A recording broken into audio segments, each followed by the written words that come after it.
Yeah, I know this is like the only time I get a chance to actually get some quiet, so I often record my videos when I'm driving. You know how those babies are, man. My seeds don't give me no quiet at the crib. Anyway, I had something on my mind that I wanted to get off, as far as the Missouri football team. It has to be sports related because I like to drop on my sports blog, the Corner Store on WordPress, David Shaw Sports.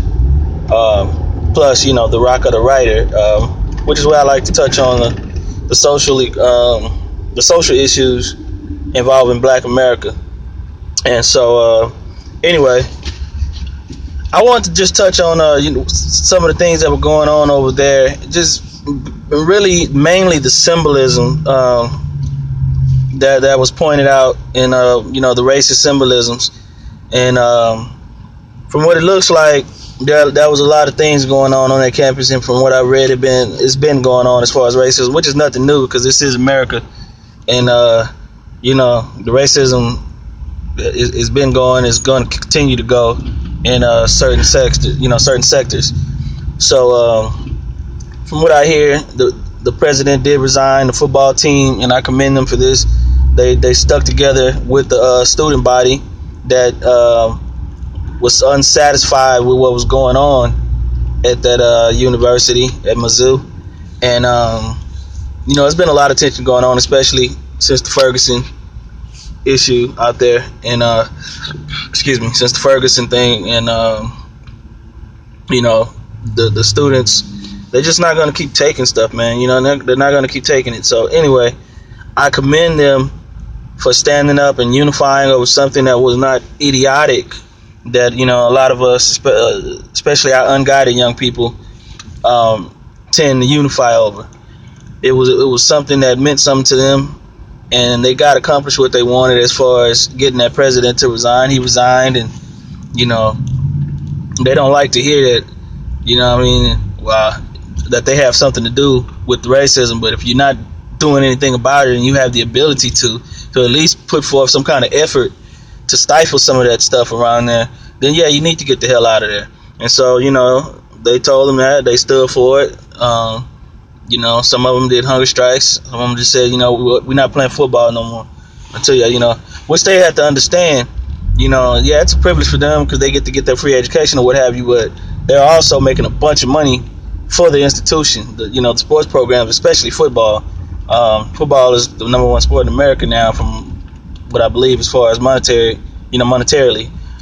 So if that's the case, they're going to be missing out on a whole bunch of money if all of your black players decide to say, I ain't playing football for you, man. You know what I mean? Until y'all do something about this dude. So they had to make some kind of change, and they probably gave that dude whatever his money was. But anyway, I didn't really want to touch on that. I wanted to commend them for taking their stand and the stance that they took. But what I wanted to cover was the racist aspect, the symbolism. I heard them say that some of the things that were going on, like somebody had took some human feces, basically took some shit and made a swastika on a wall or something. I'm not sure where it was. I don't remember exactly, but they and of course you have these idiots that associate themselves with Hitler and the Nazis or whatever, and so they feel like they're gaining power over certain people, or making some kind of statement that they're the real white man by putting up swastikas all over the place. And then black people and Jewish people, which I guess I can see the Jewish people, because that swastika really meant something to them as far as in Europe when they were being exterminated. I don't think they give a damn about the roots of it. They just know what it meant to them while they were being hunted down and basically, like I said, exterminated. So, but as far as black people goes, one thing we need to do is actually do our research, because we really can hurt these idiots. And I'm calling them idiots because of this simple fact: the swastika is not a Nazi symbol. It's not exclusive to Hitler's regime, to the Third Reich. It's not exclusive to evil and genocide and the Jewish slaughter. It's not. it's thousands of years older than that. And this is the thing. This is why I'm saying black people. This is why I'm saying specifically black people, is because the symbol comes out of Africa. It's an African symbol. It's been in the Adinkra system for the longest, man. Of West Africa, Ghana, Ivory Coast region, the Ashantis, Akans, and it's like fortune, like good luck, and so is that cross that the Red Baron had. I can't remember what they call it. I think they call it like the Iron Cross. But a lot of these people, they take these symbols and we'll look and see what Hitler did, and that's a symbol that he used for his regime. And if I'm not mistaken, it's actually inverted. He found that basically this is what happened. It came out of Africa and the symbolisms that Africans use to convey messages. And Africans, of course, we all know, populated the earth. So in different times, there are different migrations, and you had different religious people. From what I've studied, the people of West Africa, especially like in the Ghana, Ivory Coast region, the Khans, they come from the northeast, as far as they originated in the Nile Valley, closer to the Nubian aspect of it, not like northern Egypt, but more southern Egypt, northern Sudan, and of course, over thousands of years, they migrated west and settled into what was the Empire of Ghana. Now they're in Ghana, the Ghana and Ivory Coast region, and but they still carry a lot of the symbolism. So these symbols that have been around for thousands of years made their way to different places because people from Africa traveled to India, to as far as for trade, for ministry, and people from India and China and all these places. Egypt was a major trading post between. It's like the first place you get into between Asia and Africa. So people that came in from Europe, they had to go through Egypt. People that came from the Arabian Peninsula, they came in through Egypt, unless they were south, like in Yemen, and they can just cross over into Ethiopia, what's now Ethiopia. But you know what I mean? Like I said, though, it was just a lot of interactions back then, and there's people traveling, from kingdom to kingdom. So people traveled from ancient Nubia to India, and I'm sure China and all that stuff too. But I'm sure the people in China and India were also interacting. That's how Buddha ended up getting from India to China. That's how he came from being an Indian man with curly hair to a fat Chinese man. You know what I mean? From all these interactions with these different people and the passing of messages. So the swastika was found all over Africa, all over India and China. So the Germans actually got the symbol from going into India and adopted it.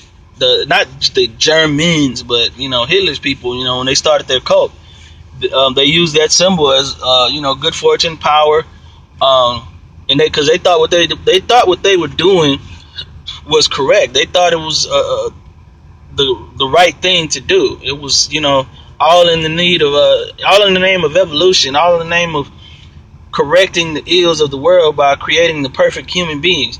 Yeah, it's twisted, it's fucked up.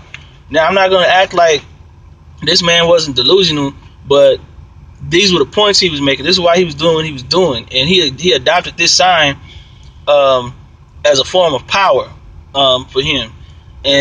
But if you don't do the research, you just associate the swastika, which is a Sanskrit word.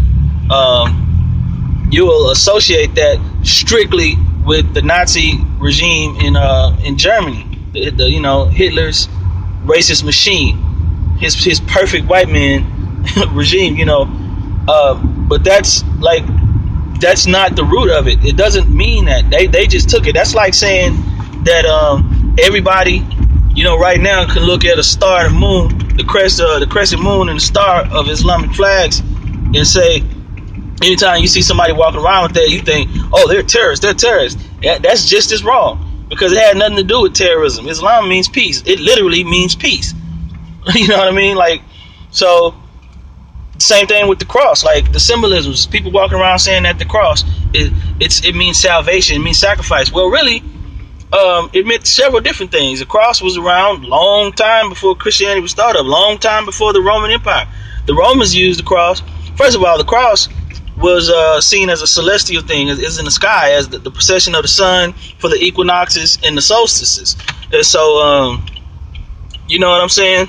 They have to you have to go back then, but also the Romans used it as a means of humiliation and torture.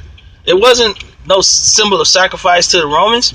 It was, you know what I mean? Way before that was a story of a person named Jesus. You know what I mean? The Romans actually hung people up. Jesus wasn't the only one that was hung on that cross. What about the other two people? The thieves or whatever that was hung next to him. So it's like these people tortured people with this symbol, with the cross. And so it didn't mean nothing about no sacrifice, but as of now, it's sacrifices, this, that, and the other. So it's like, but and that's one form of it, but you can also take it as saying, well, it does mean salvation, this, that, and the other. And Christians are holy people and this, that, and the other. But then you got the Crusaders who carried the cross. You got these missionaries that went into Africa that was raping people and all that. You have Christians that came over here with the cross that was, giving Native Americans smallpox and raping their women and scalping people and destroying them. You know what I mean? Like just straight genocide type shit. And they were the biggest Christians you could find, as far as that's what they professed. So if they're professing Christianity and carrying this cross around and all that stuff, then is that indicative? Is that an indictment on everybody who claims to be a Christian? I know a bunch of Christians because I grew up one, and there's some very, very good people that are Christians. They're like beautiful people, beautiful human beings in the heart, and they carry that cross around in their heart, if not on top of their heart, because they got it on a necklace and a pendant. But what I'm getting at is, if just because of what these other people did in the name of Christianity, which a lot of them justified slavery through Christianity, a lot of people justified colonizing Africa and America through Christianity. We're civilizing these people. We're giving them civilization through these symbols. And they use that symbol. They use that cross. That same cross that was used as torture for people. You know what I'm saying? So anyway, man, I'm just getting to it. Like, we really have to do the research on these symbols. So the swastika has, it's not associated totally. We can take that back. So basically, those brothers and sisters in Mizzou, if they knew the history of that swastika, could have turned right around and did what I'm doing right now. Went and took a video right in front of that shit-stained swastika and said, and gave them a history lesson on, hey, man, y'all really don't, you're ignorant. Letting them know they're ignorant and they're idiots, and really making them look stupid, walking around with this symbol thinking that means this and they got some power from it. But what they're really doing is just showcasing one of our symbols that our people created thousands of years ago. Nothing new. That's our shit. It's been our shit. That's like them saying they gonna use hip hop to destroy us. That's our shit. We created that. They gonna use jazz music to destroy us. Nope. We created it. It's ours. You know what I'm saying? If we do our research. Same thing. So anyway, I'm done, man. I'm getting kind of long with it, but we have to really do our research and know what we're getting at, and we can destroy people using our minds. Yes, sometimes we have to physically take a stand. Sometimes we gotta bear arms. Just like the Americans did when the British came over here and after the Boston Tea Party and all that stuff. They picked up their guns and went to war for their freedom and their independence. Sometimes that has to be done. Sometimes we can just have peaceful conversation. But sometimes you can, defeat people with this by letting them know, man, you're not fooling me with that. You don't even know that symbol that you're using. That's our symbol. You know what I mean? Do your research. Ignorance kills, man. Ignorance kills. That's why we got to forever continue to dig into these books. You know what I mean? Get this knowledge and actually interact with each other, and bounce ideas off each other's heads. You know what I mean? Continue to bounce these ideas off of each other and sharpen iron, like my man Caleb Israel, the God, says. We got to just continue to bounce these ideas off each other and connect. And that way we can't be destroyed by our ignorance. You know what I mean? So somebody else's ignorance can't destroy us because we ain't ignorant. Anyway, I'm out. Peace.